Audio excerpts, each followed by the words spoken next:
Welcome to the wonderful world of wine, exploring all things wine with you. We are your hosts, Kim Simone and Mark Lindsay, and you can find us on Facebook at The Wonderful World of Wine.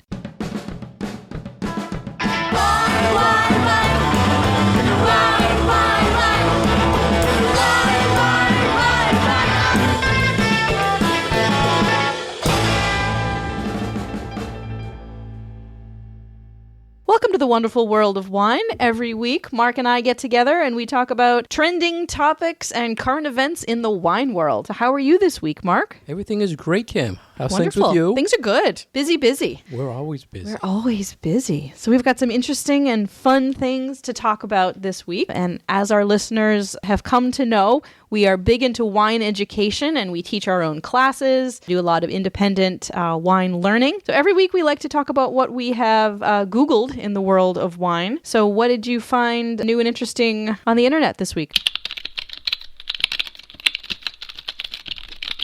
Well, Kim, for you know me, I like finding the top 10 of things. So this week it was the top 10 wine-consuming countries per capita. So You gonna test me again? yeah, well, that's a quiz. Take a guess. Top wine-consuming countries by population. So Per capita. Yeah, so you have to think now. It kind of throws you off. You got to think small that drinks a lot, not big that drinks a lot, because the population will throw it off, right? That's the way I looked at it. So how about Argentina? Argentina was not on my top 10 list. I'll give you the first one, and you'll see how small we're talking. So This is per capita consumption by liters. So Andorra, right? Very small between Spain and France. 56.9 liters consumption. That's pretty good. Right? Second is the Vatican. That should be no surprise. 56.2, and the population is only like 1,000, right? So and they're all priests. So then you get to more bigger countries. Croatia, Portugal, France, Slovenia, and Italy was 10th. I was going to say Portugal. So big, but drinking a lot of wine consumption. So what about you, Kim? What did you Google this week? So I Googled, what is the difference between Napa and Napa Valley on a label? So sometimes you will see just Napa or Napa County listed on a wine label, but not necessarily Napa Valley. And I was very curious about technically what this means. And what it means is that something like Napa can be not only its own appellation, its own AVA, but it's also the name of the entire county. It's also the name of a town. So it has a lot of different connotations. So if you are talking about Napa Valley AVA, it's just one small section of greater Napa County. But if you have grapes from outside of Napa Valley, but still within Napa County, then you can put Napa County on your wine label. So Napa Valley is much more specific. The soil is considered better for growing grapes, so you usually have better quality wine with the Napa Valley label. I mean, that's not 100% always true, but that is the difference. That's a good one, Kim, because I see that all the time, and I think a lot. Now, can you be within a Napa Valley AVA and be outside the AVA and still be in the county? Yes. Okay, so that kind of makes a big difference. So yeah, that was good information. Thank you.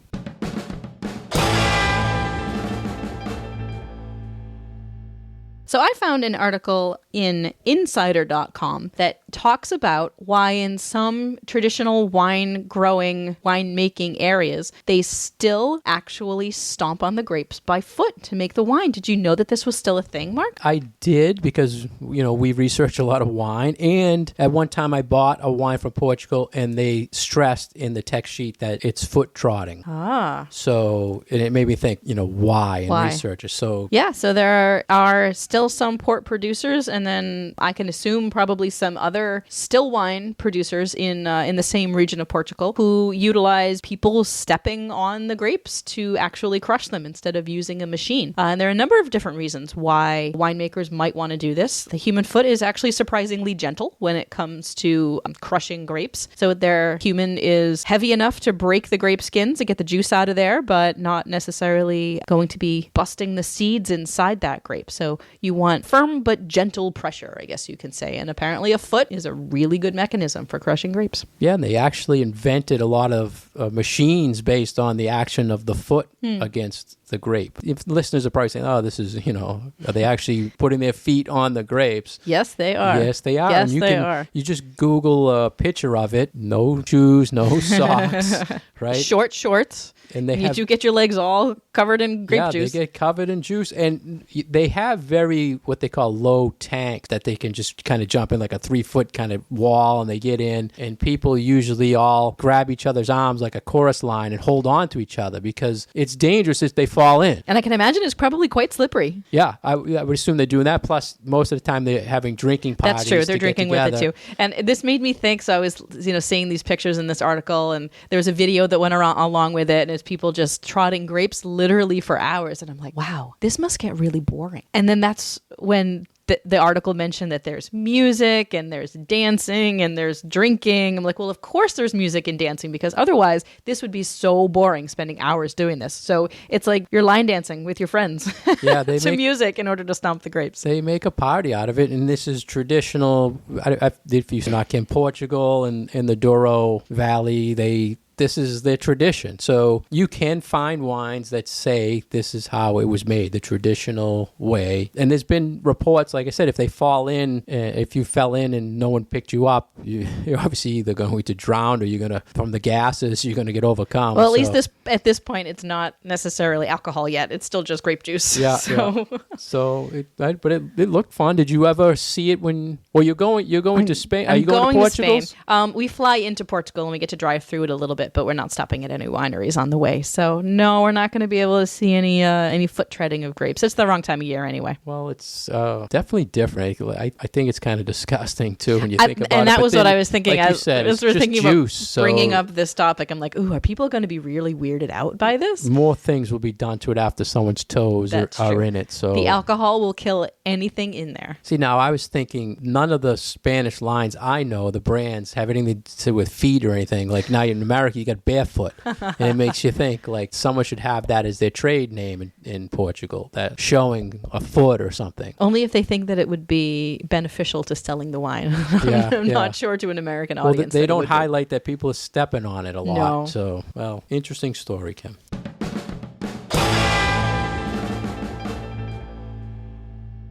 You're listening to The Wonderful World of Wine, and we are your hosts, Mark Lindsay and Kim Simone, exploring all things wine with you. If you'd like more information about Kim, please go to her website at vinitaswineworks.com. For more information about myself, please go to franklinliquors.com, and you can now find us on Twitter at Wine Education. Next, we're going to talk about an article that was in drinkbusiness.com announcing another certification program that the Wine Scholar Guild has released, and Kim and I have been involved with it used to be the French Wine Scholar Guild, and now they've expanded so much, now it's the Wine Scholar Guild. So Kim and I actually took French Wine Scholar program with the Guild, and then we took the instructor version of the Guild for French. And then because we were instructors, we had an offering to get into the Spanish Wine Scholar program that was just released, and we took part in that. So Kim, give some feedback to our listeners on the Guild and what you think overall of it. So I really like their programming. They're a U.S.-based wine education group. They're based in Washington, D.C., and I really like that their focus is on making wine really understandable at kind of a higher level. So it's not really an intro wine program, but it really dives deep into certain areas. And really, I think if you put your mind to it and you really pay attention and study, they make it very, very easy to understand all the concepts. So I personally loved the French Wine Scholar program. I felt like it was the thing that really helped me really understand what was going on with French wine, especially some of the more complicated areas like Burgundy. So I think that their educational programs really are excellent. A lot of good information. I have the Spanish Wine Scholar book because I was also involved in taking the class and doing the program, and really a lot of great information in there. I thought it was an eye-opener for Kim. I think we discussed this before, where we had wine certifications, and then when we took the French thing, how much more information, breaking down each region, each grape. The society does such a great job of that. And we came out wanting to do more with the Guild, and the information is a great source. And I'm not saying for like the average wine drinker it would be a lot of value, but people that are learning wine and want to go that next step, this is definitely a program program to look at. And they have, like you said, Kim, the online material. You can take local classes. We have friends who teach a lot of local classes as well. You can just do the book coursework yourself, and they give you a year once you activate your material to take the test and be certified. So good material. I like that their program is very holistic.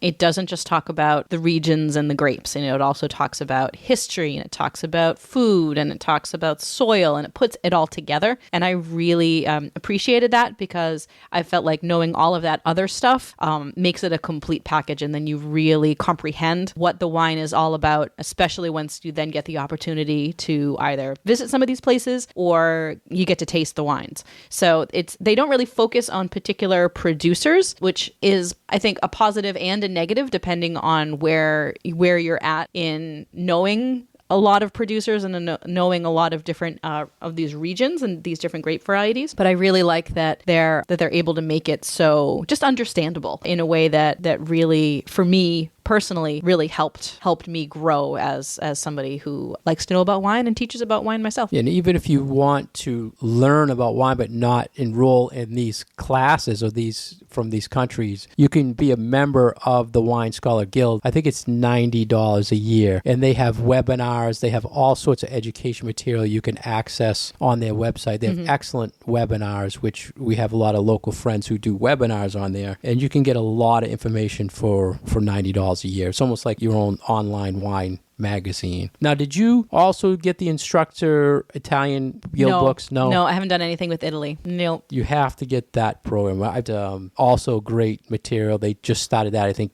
2 years ago. So good stuff.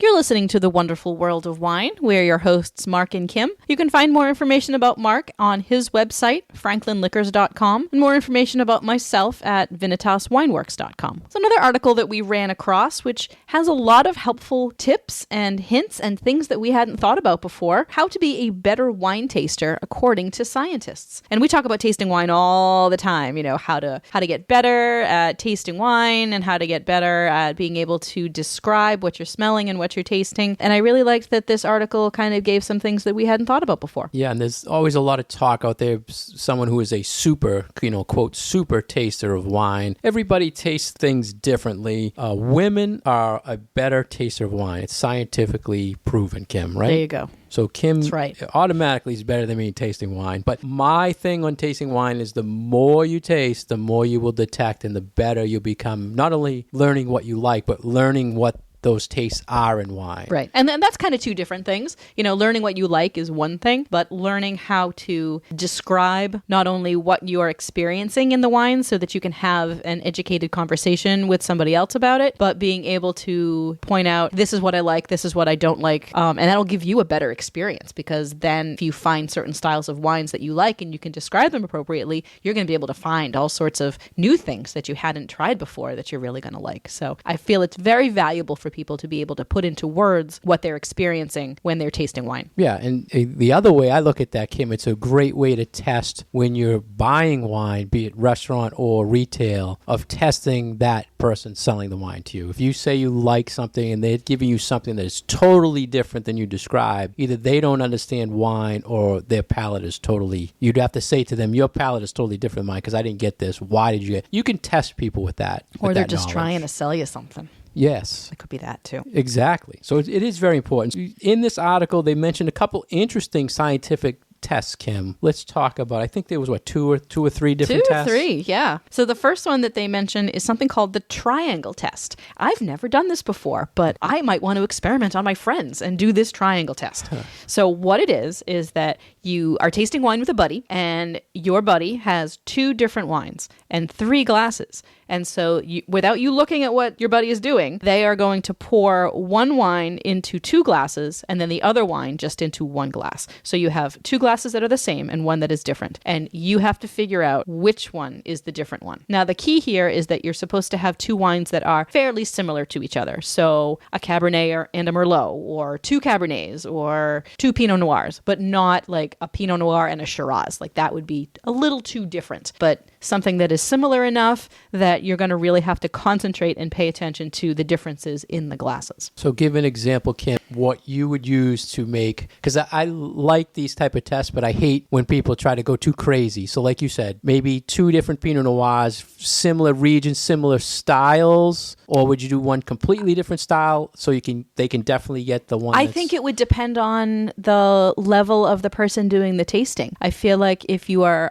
a true beginner and a true novice and really don't have any experience with wine tasting before, then you can make them a little bit more different. So maybe you want to do a California Pinot Noir and a Burgundy. That's about as different as Pinot Noirs can get from each other. So more like something heavy style Pinot versus a traditional Pinot. Or a fruity Pinot versus a savory Pinot. So they automatically can detect that difference. But maybe they wouldn't be able to. And this is where they're going to start learning, so that then you can point out, okay, these two are the fruitier style and this one is the more savory style. Let's talk about what we're experiencing with them and why they're different. Now, were they seeing, I know they weren't seeing what the wines were, but were they seeing the color of the wine? I believe so, yes. So there wasn't anything about like hiding the color of the wine. In that case, you're going to see 2 dark Pinots and 1 light Pinot. So it didn't say about the glasses being able to see the color. But that's a really good idea. Okay. You would be able to see they're different right away, I would think, even a novice wine drinker. So all right, blindfolds then. Yeah. For this experiment. So, my friends are getting deeper and deeper into this there's a lot of different ways you could do that, but it was an interesting test. I like this idea. And you can do it with dry versus sweet. You can do it with, like we said, grape varieties. You can get as complicated or as simple as you want. So I think that this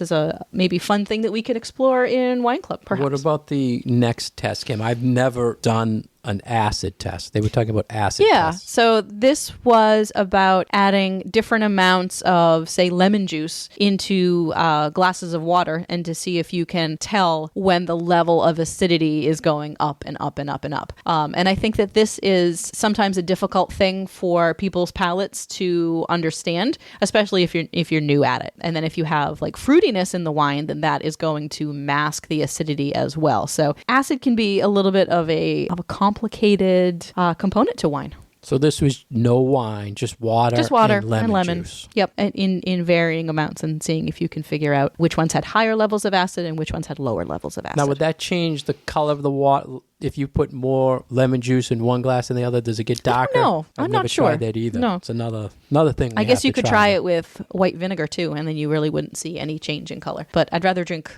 lemon water than vinegar water, frankly. Is there a way you think, it wasn't in this article, but do you think there's a way you can do a test where people can detect bitterness, maybe using water and tea? There are compounds that have a bitter component to them that you can have dissolved in water that will up the bitterness. There's a number of different things that are safe that you can do that. What do you think is the most important thing for a person learning wine to do like a test for? Would it be acidity, bitterness, fruit? What do you think is the key component to learn the flavors of? Maybe smelling them, honestly. Just the aromas, different aromas. Yeah, because that's its own. Aromas. Yeah, the fruit aromas or the floral aromas. I think starting with fruit is a good place to start for the beginner, because we talk about these fruity characteristics in wine all the time without there necessarily being any fruit involved besides grapes. So being able to even just break it down into big categories can be very, very helpful. Am I smelling berry fruit? Am I smelling citrus fruit? Am I smelling orchardy, apple fruit, stone fruit, like peaches and plums and apricots? And then getting a little bit more complicated, like, does this smell herbal? Does this smell floral? Does this smell earthy? And being able to train your nose, because I think that is almost more important than training your palate, is training your nose. And I think we talked about this in the past, but the way I saw these scientific things about becoming a better taster was doing that with the scent kits. Mm-hmm. Pick one specific fruit scent and like sniff it all day, and then your brain is going to say, yeah, cherry, cherry, cherry, and you keep smelling it, or lavender or earthy or woody or whatever. And I never did it, but I think it's a very valuable tool. I should do a little bit more of that. But also, you don't need a smell kit. You can go to the grocery store and do the exact same thing. buy a thing of strawberries and, keep those strawberries around for the day and just keep on smelling those strawberries. Not only is it going to smell wonderful, you have strawberries to eat afterwards. What about it wasn't mentioned in this article also, Kim, but in the past I've seen color tests where you don't show the person the color of the wine and you put a white and a red and they have to tell you without seeing it, blindfolded, right? Is it a red or a white? Have you ever tried that? I never have, but anecdotally I've heard these stories where, people have wine in a black glass or they've been blindfolded and they honestly can't tell if they're tasting a red wine or a white wine. I always wanted to try that too, and I've never, because it seems so simple. Yeah, you can tell it, but I guess your brain, when it sees the colors, automatically detecting. It's like, I must be tasting cherry because this is a red wine. Yeah. Well, no, there wasn't any other in this article, right? Was there the only two? I mean, the takeaway also was there are these sort of things that you can do that are kind of learning games, but then what it really does take is time and practice. You can't get good at learning to taste wine without some practice. So get out there, taste the wine, smell the wine, enjoy the wine, and write it down.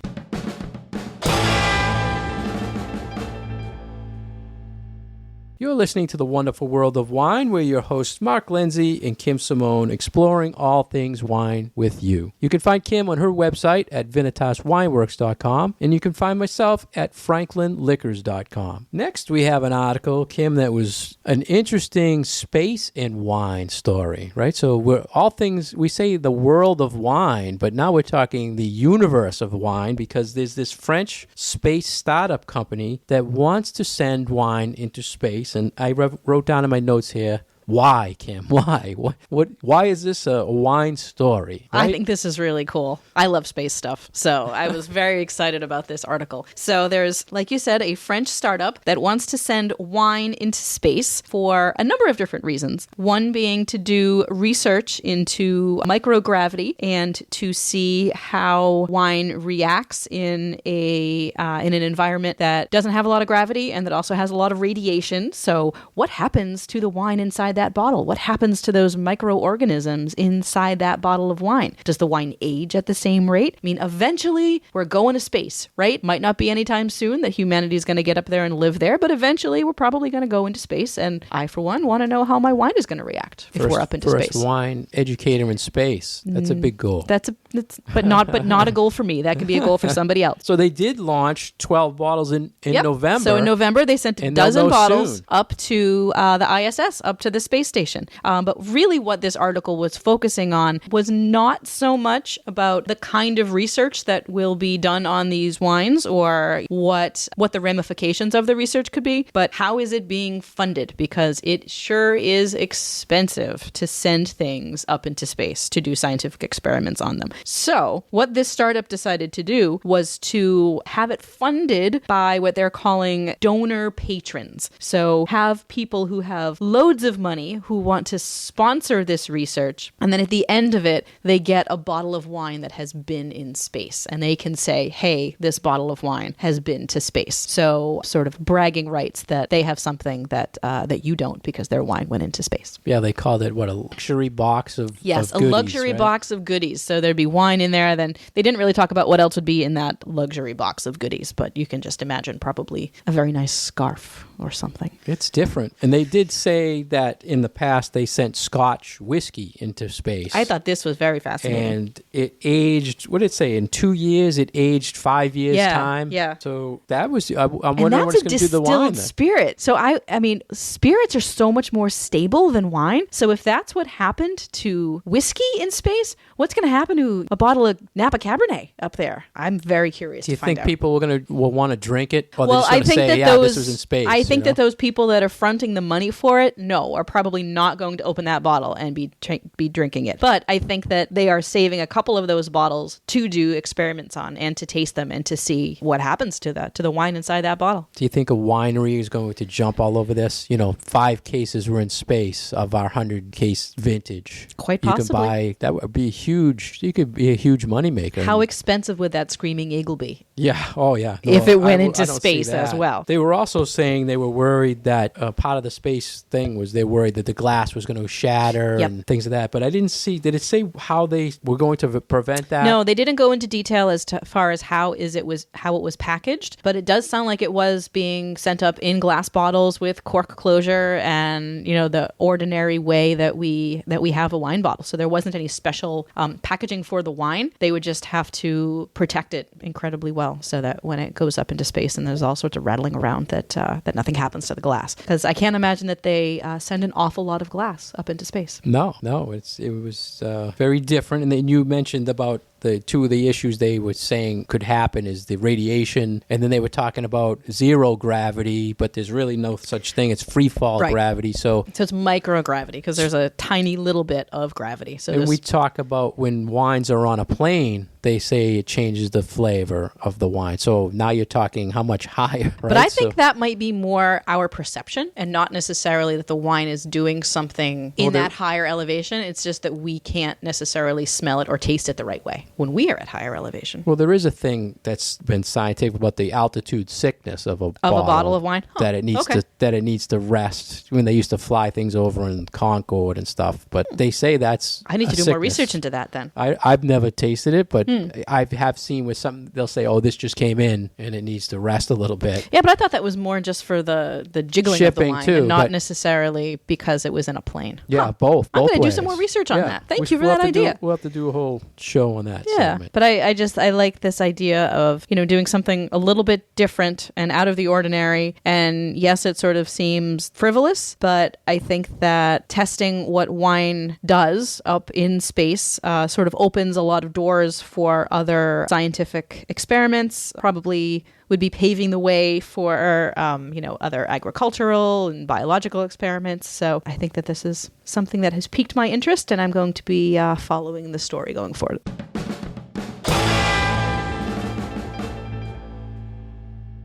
Thank you for joining us today on the wonderful world of wine. We've been your hosts, Mark Lindsay and Kim Simone. You can find us on Facebook and leave us your questions and comments, and we can be found there at The Wonderful World of Wine. And we are also on Twitter at Wine Education.